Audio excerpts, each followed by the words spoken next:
Ngara numidang waram phongkiba panam pause digi maru oiba pau khara khangajaraka miyamda khudol tamjige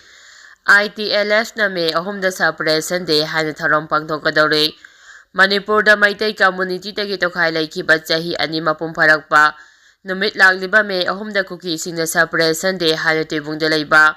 war or remembrance site observation pangtholagani haina Indigenous Tribal Leader Forum ITLF na phongdarakle ITLF Icherol Amada Kukijo community da asuki matik so aliba ethnic violence asida victim oikraba singbu ningsingduna thorom asi pangthokadabani numit asida shutdown lairoi adumapu traffic da ahomba khara laigani haide kuki singna taliba demand asi hena sichilhanduna ama toiba ase pakhongpham ama lepminaba pandam da pangthokadoriba thorom asida tribal organization sing mahairoi rup sing philanthropy organization miyam amade media gi miyoi sing saruk yabiyu haire makha tarapa pauda jiri police na fajing giba arambai tingol gi thaumi ani khudakta thado o jiribam police na fajinduna thamliba arambai tingo unit nipu mathoi gi thaumi ani khudakta thado kadabane haina jiribam gi lupsing na taksilakli ngachi jiribam gi AJM gi office ta pangthopa pau gi mifam amada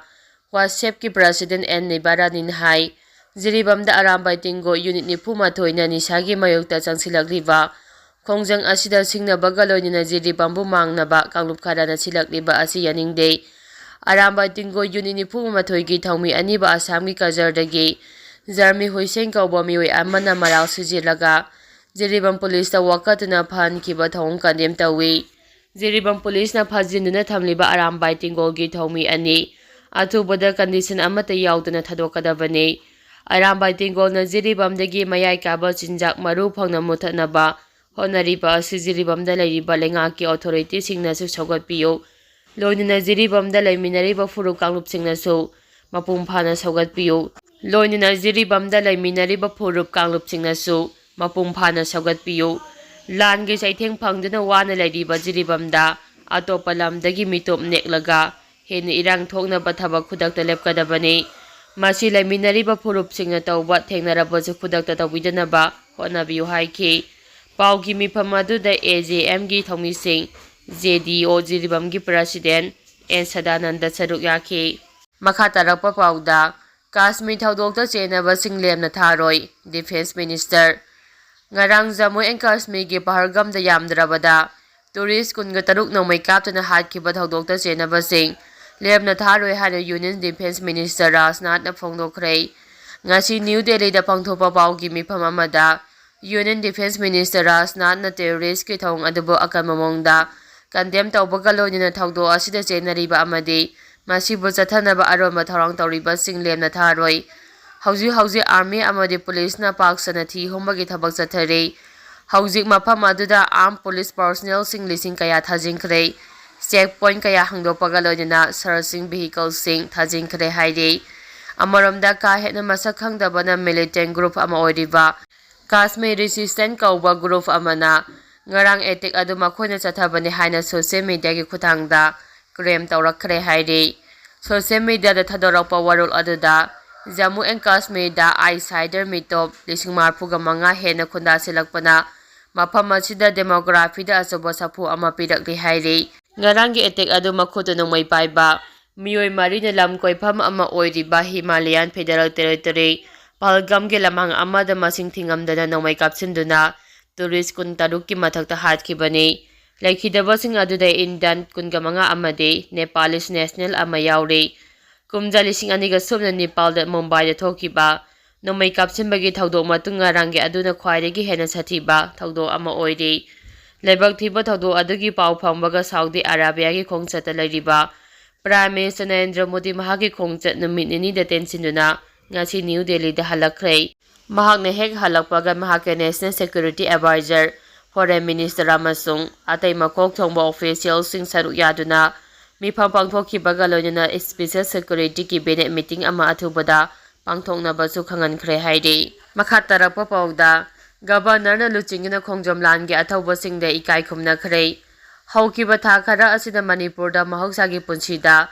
hanjilaknaba singthaninga oiba thorang sing lokhalakli Governor Ajay Kumar Bala na luchingduna State thakta ngasi khongjom lan ge athawbo singda haikat leka tamduna amadi tarapan katuna ikai khumna botkhrei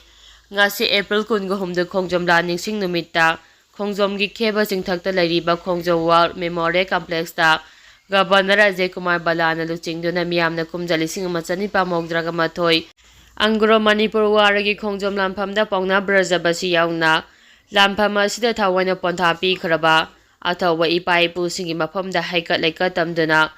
Guard of Honor General Sirut Reverse Arm Sounding of Last Post Slope Arm and Other Arm pi bagalonina minute ani to minute lepna ikai khumna buot ke kheba singkhong na lairiba pauna brajabasi ki mitamda Governor na luchinguna laikat laba matung kan silupi duna athawba asigi mafamda ikai kumna buot ke tungda Governor na luchinguna khongjom torel da sanskritan galonina lanpham asida laikhidraba athawba singi mafamda tarapan kat ke tharam aduda wangang laduna Governor Ajay Kumar Balana hai Angro Manipur wal lising amachani pamogdraga mathoida mama lebaki damak thawaina pontha pi khraba thongna phaba ipai pusing adugi mafamda ikai khumna utuna tharam asi pangthoklei Mapanggal kallaba British Empire ki mayokta leptuna imalebaki damak Manipur singna thongna phana lanthengna ki maithiragani khangna thongna phana hanba laitana lamdam asigi ipa ipu sing aduna lanthengna ki bane lanpham asi icham chamba khulai khaki lanpham nate lanpham asina imalebak nungsijaba amadi mikha pona hingadabagi saruk sikhibana phai haba puarida maik lana leheraga da lanpham amani haina su singthaki Manipur ki hauzik lairiba phibam gi matangda paladuna Governor na hai Manipur da mahausa gi phibam da hanjilakna ba haukiba tha khara asida singtha ningai oiba thorang kaya lokhoduna lakle irang asina maram odina chahi anirom asida lanjena duna tungan ba relief camp sing da lairiba miyoi singi rehabilitation gi akhana ba thorang kaya ama paikhatle Ministry of Tourism ki makhada Hunar se Rozgar scheme gi makhada lamdam asigi naha sing Madu oina relief camp da lairiba displaced persons singna thabak phanganaba thorang lokhatlei hauziki matamda education sector mapanggal kalhan ba haibase yamna maru oiba amani masina naha singda aikhoigi poade khangan batana tana ngasigi malemgi chakhotlam jalda saruk yaba ngamnaba knowledge amadi daraka laiba school sing phangan bangam gadori bani haiba wafam Governor na thamnaduna mahakna hai Ministry of Home Affairs ki sengthang makhada handak takang popi Churuchampur amadi Senapati Enforcement Technology Center sing hangdokna mahairoi singda digital landscape ta saruk yabak ngamhanaba thorang sing lokhatle makhatarapa pauda pung kunmari ge general strike laothokhre jail manung da laikhidraba khoisnam sana jawba LIC ibungo jai kunga taret khurai ningthobong laikai misige mayokta semkhiba JAC na haing April kunga mari ge ahing nungyai degi April kunga manga ge ahing nungyai fawba general strike laothokle haide makhatarapa pauda Pahalgam mihat Prime Minister Narendra Mei mai houna saokhre khudagtagi Indus Water Treaty chanahankidrei Pakistan gi deployment sing suspend tawkhre India da leiba Pakistan machasing me amalising aniga supna kunga mangage mamangda hankhina bakhanghre makhatarapa pauda ngarang Jammu and Kashmir da langkoiba sing yamna lakpa tourist spot ama oiriba Pahalgam Hill Station dagi kilometer mangarom chingthoktaga khalaga leiba